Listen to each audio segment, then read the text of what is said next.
So no party would have overall control. It suggests the Conservatives would have the most seats, 307, but that would leave them 19 seats short of an outright majority.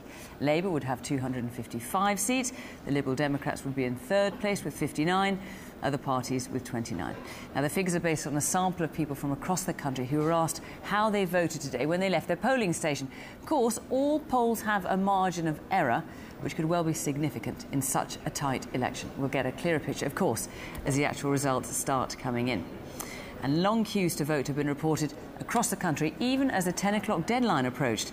This was a scene in Leeds, where people were still queuing to vote at 9:30 this evening. There are reports that hundreds of people have been turned away at a count in Manchester without being able to vote. The former UK Independence Party leader is recovering from a plane crash. Nigel Farage was a passenger in a light aircraft which plummeted to the ground shortly after taking off from an airfield near Brackley in Northamptonshire. Mr Farage is being treated in hospital for broken ribs and other minor injuries. He's standing for the seat of Buckingham tonight, so you may have to hear the result from his hospital bed.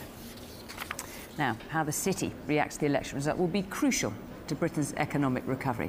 In an unprecedented move, the bond markets will open at 1 a.m. to allow traders the chance to respond quickly to the results as they come in. A short while ago, one financial analyst gave an early reaction to tonight's exit poll. The past week or so, market has had terrific problems, but has been accepting the fact that there is likely to have been a hung parliament. So if the exit poll is right, the market has factored that in. Really, the city has been looking for stability, which I think is very important. If the Conservatives can form a government and a viable government, then the answer is that is reasonable for the market. Well, across the world, the markets have been volatile. In New York, the Dow Jones has had a turbulent day.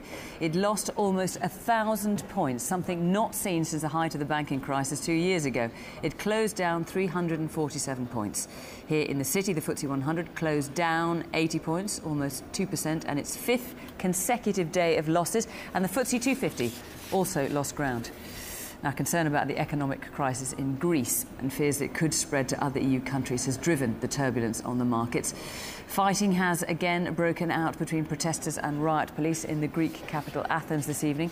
The violence began after Greece's parliament voted decisively in favour of drastic spending cuts.